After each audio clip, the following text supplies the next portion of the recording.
Olá, eu sou a Letícia, seja muito bem-vindo ao meu canal literário e hoje eu vou falar do livro O Lobo da Estepe, do escritor alemão Hermann Hesse.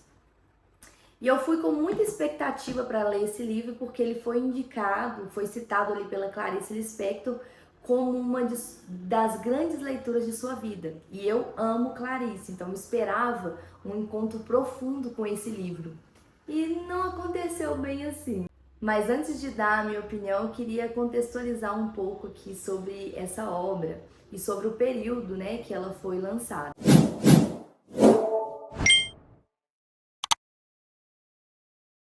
Esse livro foi publicado em 1927, em um período que a Europa enfrentava ali as consequências da Primeira Guerra Mundial. Então esse era um momento de uma crise existencial coletiva. E quando Hermann escreve esse livro, ele passava por uma depressão profunda, ele estava recluso. E o personagem principal aqui do Lobo da Estepe, Harry, ele é visto como um alter ego do autor. Um homem dividido entre o intelecto refinado e o instinto selvagem, entre o desejo de pertencer e a incapacidade de viver em sociedade. E eu confesso que eu achei esse personagem assim pretensioso e muito autoconcentrado ali no seu sofrimento. Esse livro ele é bem melancólico, tem uma vibe ali pesada, em alguns momentos chega até a ser sufocante. E eu consegui entender por que Clarice gostava dessa obra, porque dá para perceber uma afinidade entre esse tipo de introspecção com a escrita dela. Mas Clarice transforma essa introspecção em beleza, mesmo no caos, no fluxo de consciência, na fragmentação ali do texto, você sente o texto de Clarice, né? Ele é poético, ele é sensitivo. E o Lobo da Estepe não, ele é cru, direto, ele não quer ser bonito, ele não quer agradar. Ele quer incomodar mesmo, porque ele nasce de um mundo adoecido. O protagonista Harry, ele é o retrato dessa geração que perdeu o chão. Então, o protagonista Harry está ali vivendo a sua vida reclusa, melancólica, lendo os mesmos autores, ouvindo os mesmos discos. Em várias vezes ele fala de suicídio. Daí ele resolve tomar ali uns psicotrópicos e tem uma viagem transcendental. E nessa parte ele vai até o teatro mágico e a partir daí o livro abandona a realidade comum. O teatro deixa de ser um espaço concreto e passa a ser um espaço ali da sua mente. E lá ele encontra pessoas, vive experiências, ele aprende a dançar, algo que era assim, impensável antes. Mas tudo isso ele escreve em um manuscrito. Então o que dá a entender é que ele não viveu aquelas experiências, foi tudo fruto da sua imaginação. Essa parte é uma análise psicológica, é uma viagem ali a seu inconsciente. O teatro mágico representa a psique de Harry e cada porta representa seus medos, seus desejos reprimidos e as versões de si mesmo. Então, as pessoas que ele conhece aqui podem ser vistas como uma própria versão, do próprio Harry. Na psicanálise, o ser humano não é uma identidade fixa, Ele é visto como várias faces e camadas de um mesmo indivíduo e muitas vezes essas camadas estão ali em conflito. E o protagonista Harry acredita estar dividido entre um homem civilizado e um lobo selvagem. Mas o próprio livro sugere que só essas duas facetas são simples demais. E o sofrimento desse personagem nasce justamente nessa frustração em se definir, em se fechar em uma única personalidade ou nessas duas personalidades, sem considerar ali os seus medos, os seus desejos e as suas sombras. Esse livro, ele não traz conforto, ele provoca.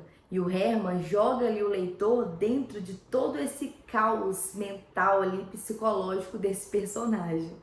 Ele ganhou o Nobel em 1946, após a Segunda Guerra Mundial. E novamente, nesse momento, o mundo buscava ali reconstrução espiritual.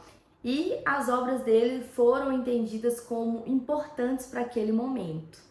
Então, sabendo desse contexto social e político da Alemanha dos anos 20, entendendo o período que o autor estava quando escreveu essa obra, a gente tem uma compreensão melhor sobre o Lobo da Estepe. Mas saber disso não mudou a minha experiência com essa leitura. Eu não consegui me identificar, me conectar aqui com essa história, e eu acredito muito que algumas leituras a gente precisa de um momento ali certo para ler.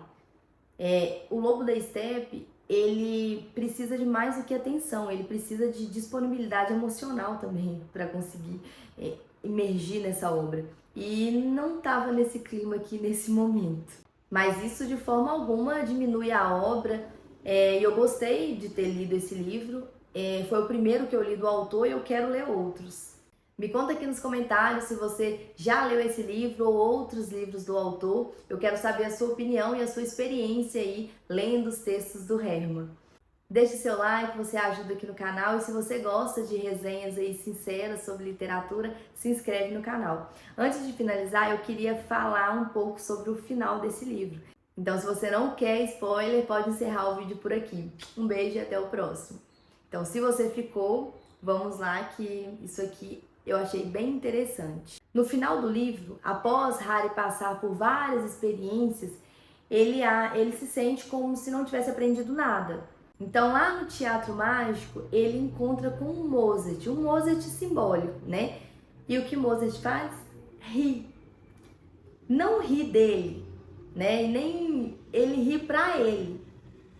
Ele ri da seriedade exagerada com que Harry lida com a vida e com a sua própria existência. Durante todo o livro, Harry intelectualiza tudo. Ele rejeita o humor, rejeita o prazer, ele faz do sofrimento a sua identidade. E o riso sugere que a cura não está em entender tudo, e sim não levar as coisas sempre tão a sério. O amadurecimento espiritual inclui aceitar as contradições, entender o absurdo da vida e também entender a nossa própria insignificância diante do universo. E o livro termina em aberto porque ele ainda vai aprender a viver. Eu vou ler aqui o trecho final. Agora compreendia tudo. Compreendia Pablo, compreendia Mozart, ouvia algures atrás de mim seu riso espantoso. Sabia ter em seu bolso centenas de milhares de figurinhas do jogo da vida. Suspeitava emocionado o sentido. Tinha a intenção de iniciar um novo jogo, de voltar a estremecer diante dos seus desatinos, de voltar a percorrer o inferno do meu interior. Não uma vez, mas sempre. Da próxima vez, saberia jogar melhor. Da próxima vez, aprenderia a rir. Pablo me esperava, Mozart também.